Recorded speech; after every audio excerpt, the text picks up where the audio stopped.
Laborers are removing old asphalt in the car park outside the stadium. It's an ordinary day, ordinary renovation work. Pneumatic drills bite into the surface, sending pieces flying in all directions. Suddenly, one of them hits something else. Not soil, not gravel. A perfectly flat, smooth layer of cement where it shouldn't be, an anomaly. They try to break through it, but it won't budge. Heavy equipment has to be brought in.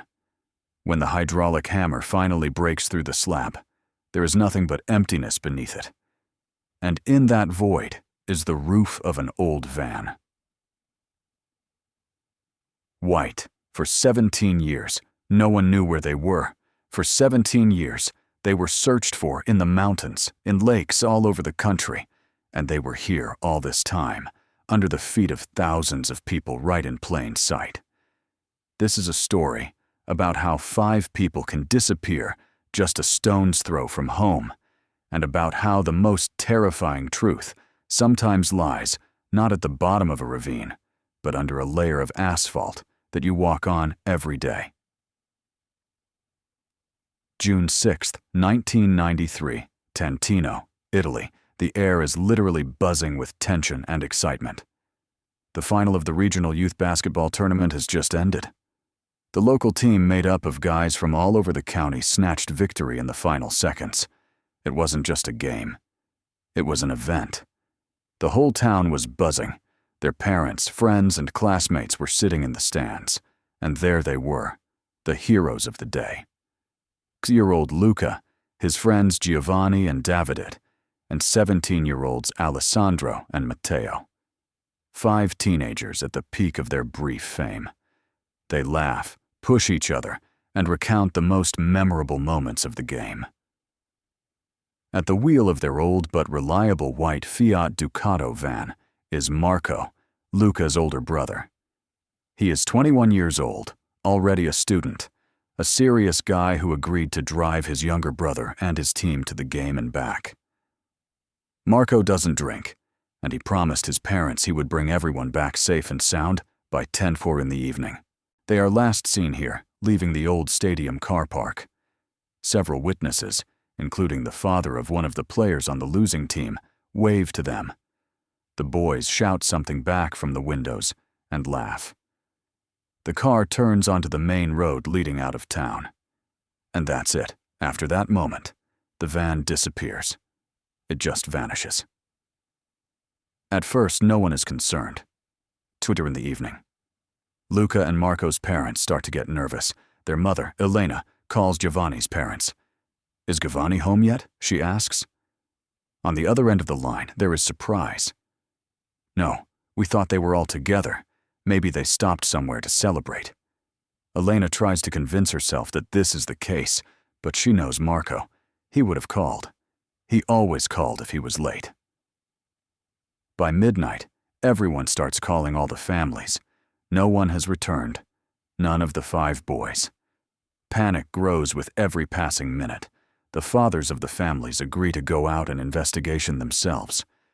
They drive along the entire route the van was supposed to take. They look at the roadsides, peer into ravines. Nothing. No skid marks, no broken glass, nothing at all to indicate an accident. At 2 in the morning, they call the police, the Carabinieri station. The officer on duty initially responds without much enthusiasm. It's a common story.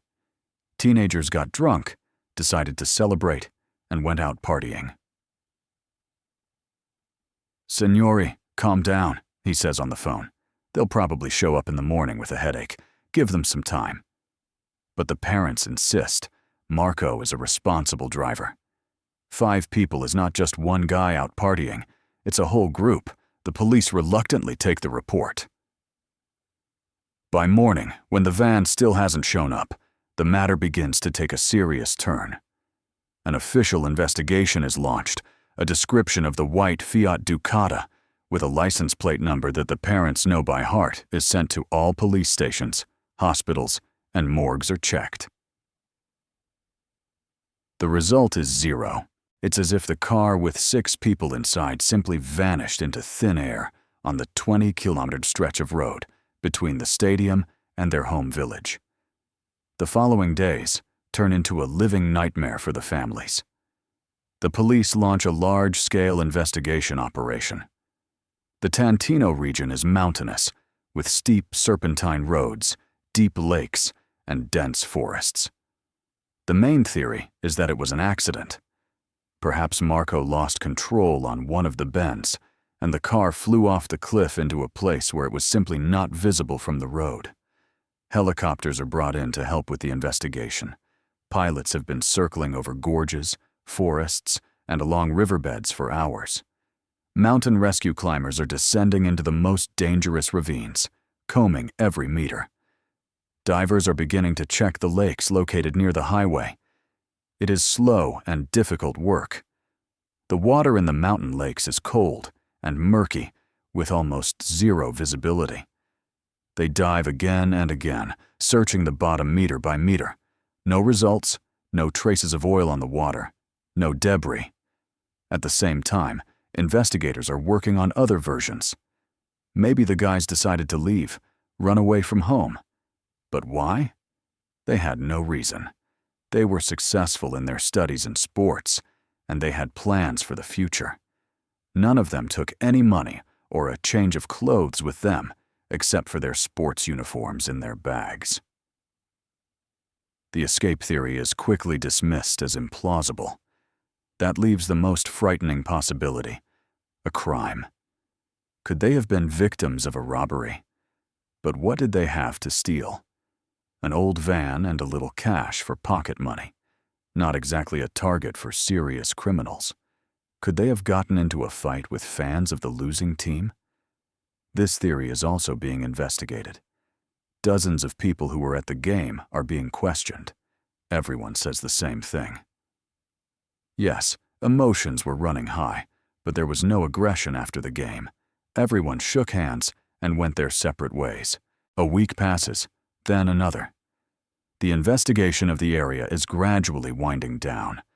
Helicopters fly away. Divers stop diving. The active phase of the operation is over. The case is classified as an unsolved vanishing. For the families, this means one thing: no certainty. Their children have not been found, neither alive nor dead. They are stuck in endless waiting.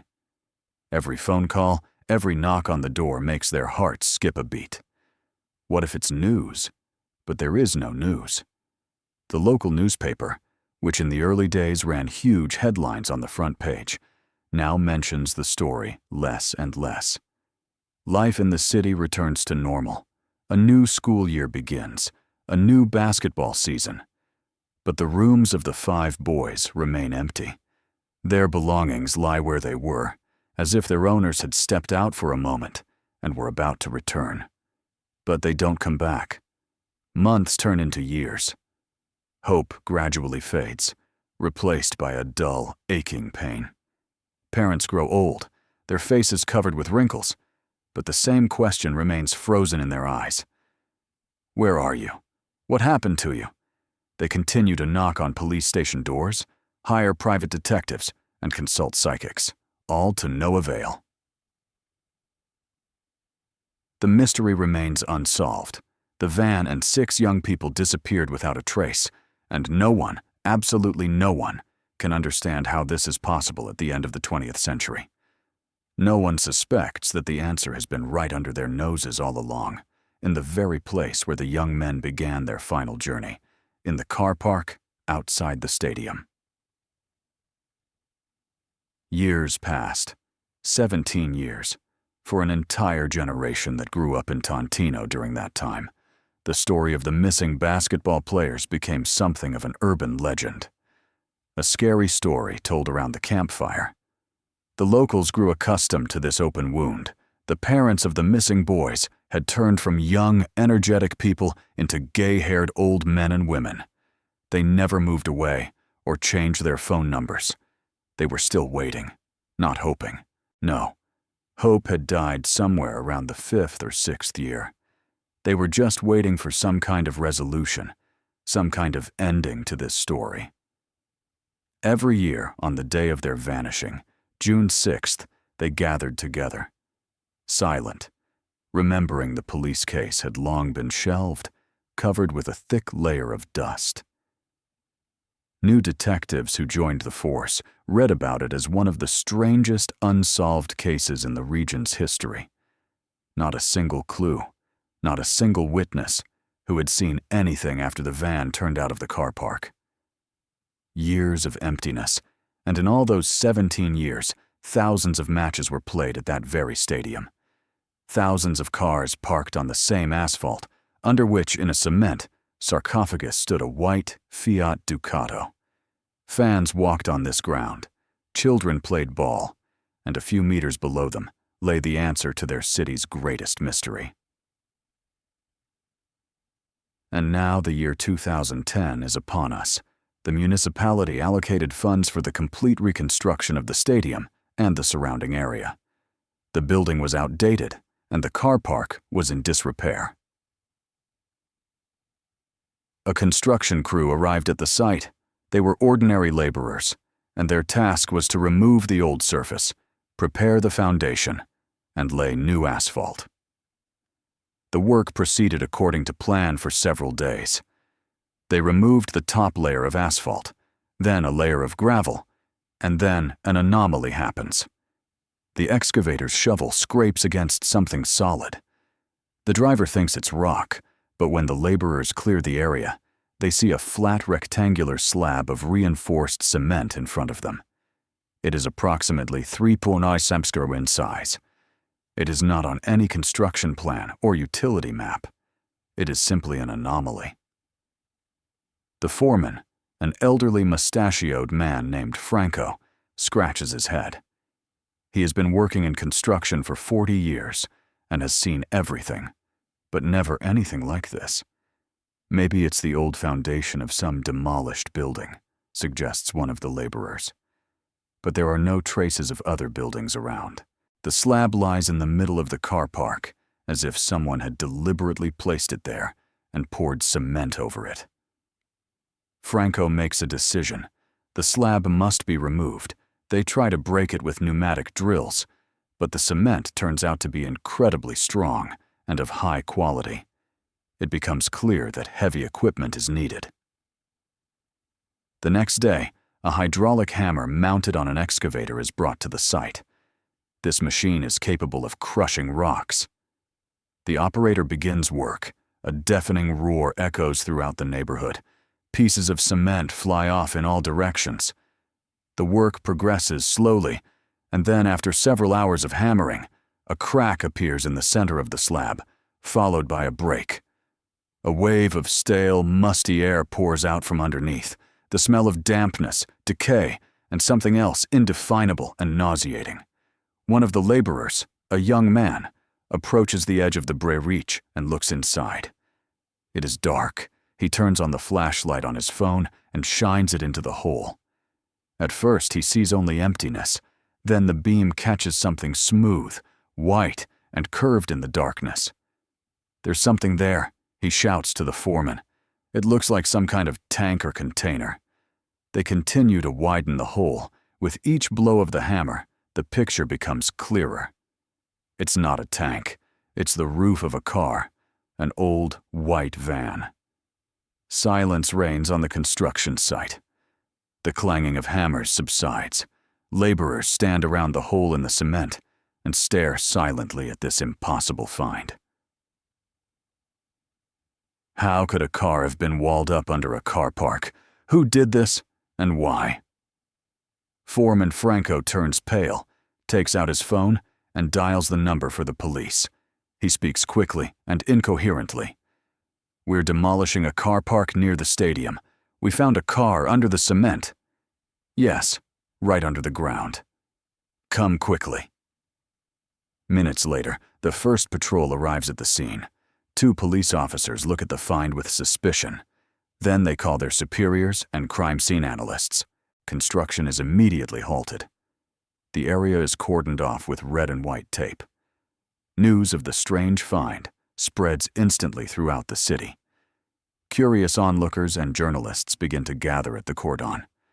An investigator arrives. an elderly man who was about to retire.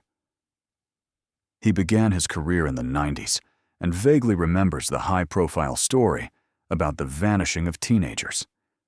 He looks at the roof of the van, and something clicks in his head. "White van," he mutters under his breath. "It can't be." He gives the order.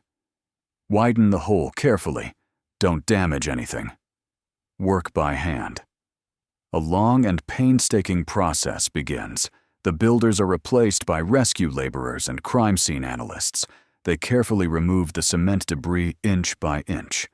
Gradually, the entire van emerges from the ground.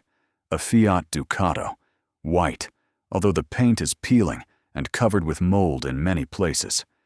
The tires are flat. The windows are covered with a thick layer of dirt.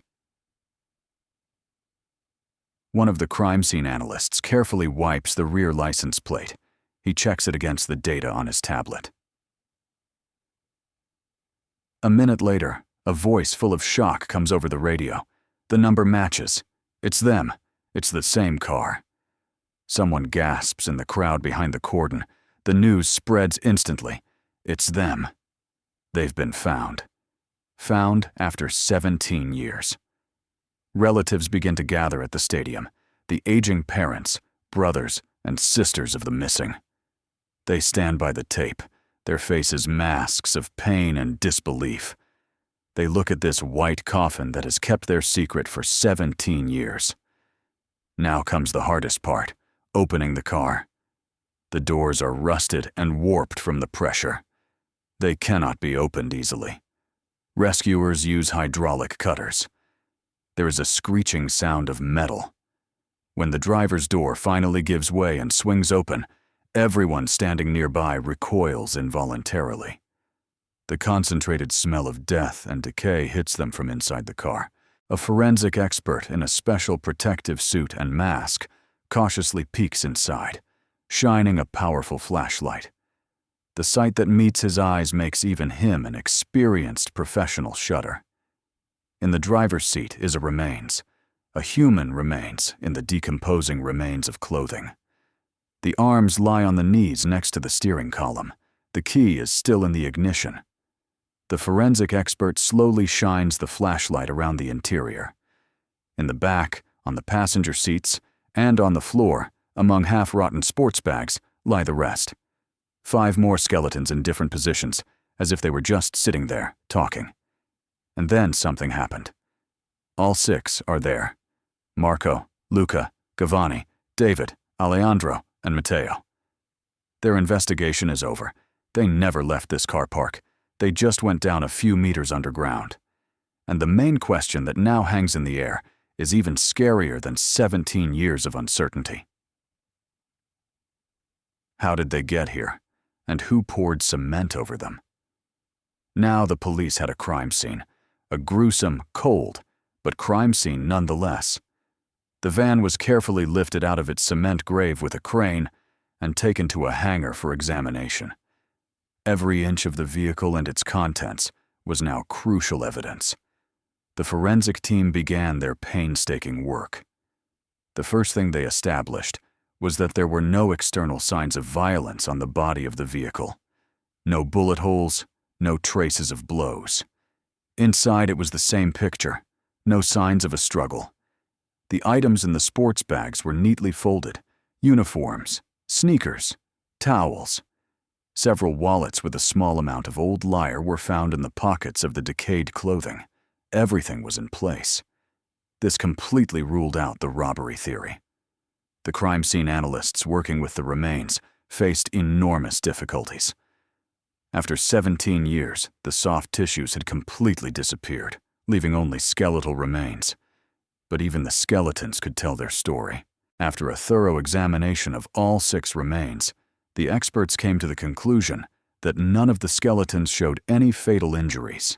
No fractures, no cracks, no traces of blows or cutting objects that could have led to death. The cause of death, according to their conclusion, was the same for all of them. Asphyxiation. They perished due to asphyxiation. They simply perished due to asphyxiation. This terrible but simple truth shocked even experienced investigators. They were not killed by a gunshot or a knife wound. They were locked in this metal box and left to die from lack of oxygen, buried alive under tons of cement. Now, the main piece of evidence is the cement itself. Samples of the slab were sent to the best laboratory in the country. Chemical analysis had to answer 3 questions: the exact composition, the origin of the components, and most importantly, when it was poured. The results came back a few weeks later and became the key that turned the investigation around. The cement was made from high-quality cement and a specific type of gravel that was only mined in a few quarries in the region.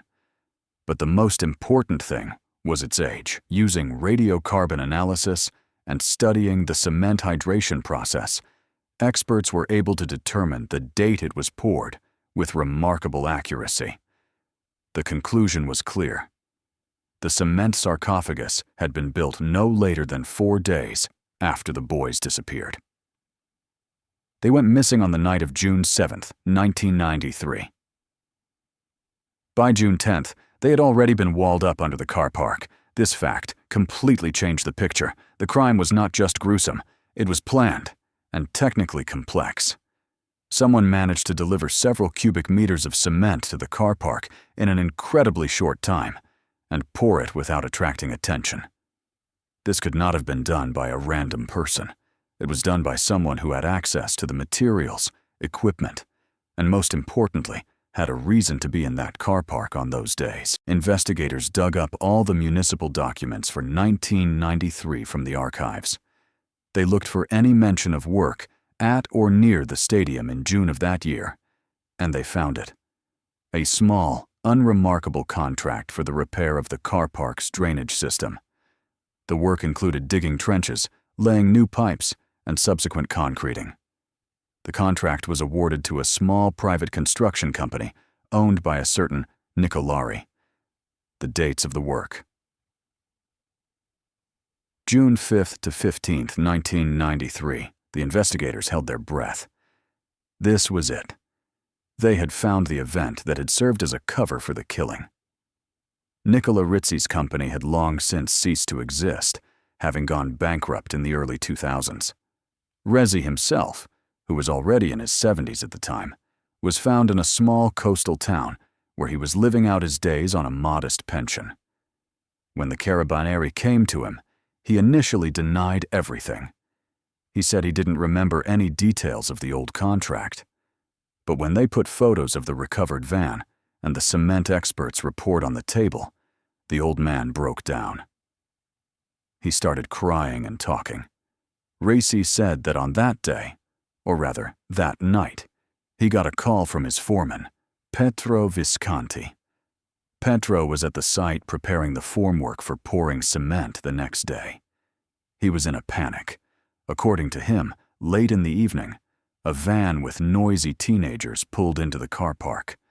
They were celebrating their victory, behaving loudly, and Marco, the driver, lost control of the vehicle on the gravel and accidentally hit and knocked down part of the wooden formwork that Pro had just installed. Pro jumped out and started yelling at the guys. One word led to another, and a fight broke out. The teenagers fired up by their victory, and youth were not afraid to use their fists. The verbal altercation quickly escalated into a brawl. At some point, according to Rizzi, who was relaying Pro's account, Marco, the driver, pushed the foreman hard. He fell and hit his head on the curbstones lying nearby. Then, as Pro told his boss, he flew into a rage. He was a large, strong man with a difficult temper. Jumping to his feet, he grabbed the first thing that came to hand, a piece of rebar. He struck Marco on the head with all his might.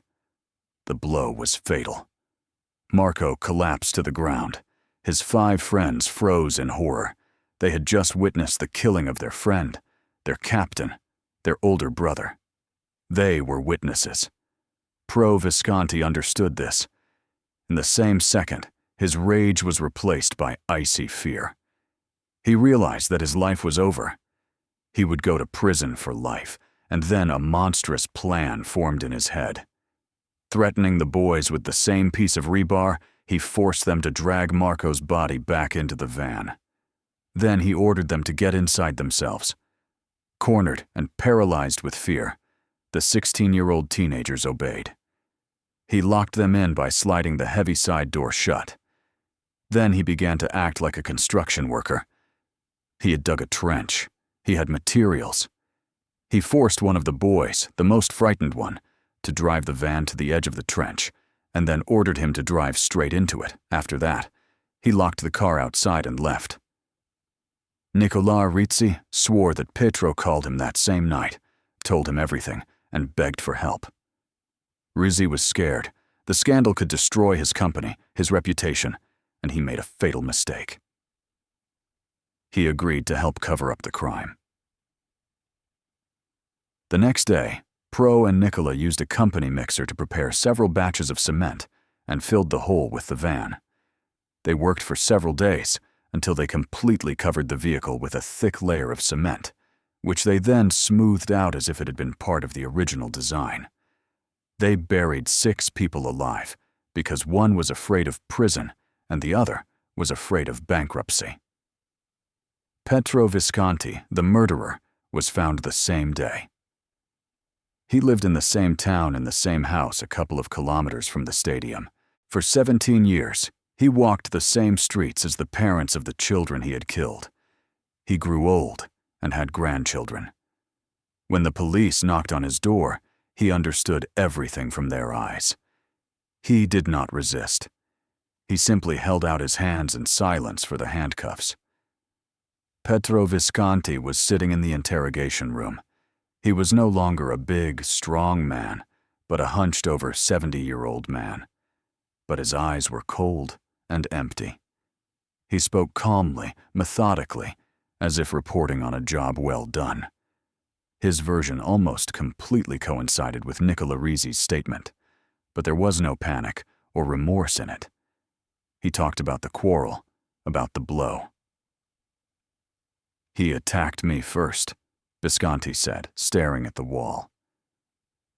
"I was defending myself, but he couldn't explain why after hitting Marco. He didn't call an ambulance or the police, and he couldn't explain why he locked 5 teenagers who were just witnesses in the car. They would have told everything," he said simply. "I didn't want to go to prison. I had a family, children." He described in detail how he threatened the frightened boys, how he forced them to drive the car into the pit. He said he heard them screaming and banging on the walls from inside as he left. He heard it. The next day, when he returned with Nicola to pour the cement, there was no more banging. In the silence that followed, they simply did their job. Mix after mix, wheelbarrow after wheelbarrow, they poured the cement, smoothed it out, worked quickly and professionally. When it was all over, Pietro simply went home, had dinner with his family, and went to bed. For him, it was simply a matter settled, the elimination of a problem that could have ruined his life. He admitted that for the first few years, he was afraid they would find them. Every time a police car drove past his house, he felt a chill inside. But the years passed, and nothing happened. He calmed down. He almost forgot. Almost. For the families of the victims, this admission was the final, most terrible blow. For 17 years, they had been tormented by uncertainty, going over the most horrific scenarios in their minds. An accident, kidnapping, a mafia attack. But the truth turned out to be both simpler and more monstrous. Their children did not die for anything significant.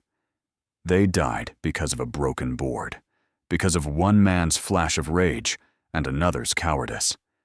Their lives were cut short because of a domestic dispute in a car park.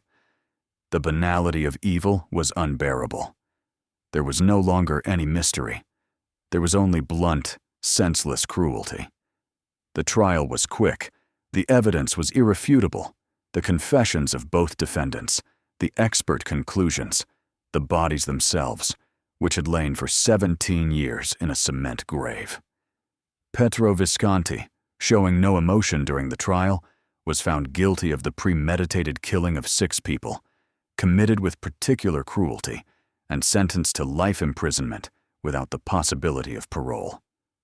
His former boss, Nicola Rizzi, received 30 years in prison for aiding and abetting the killing and concealing the crime.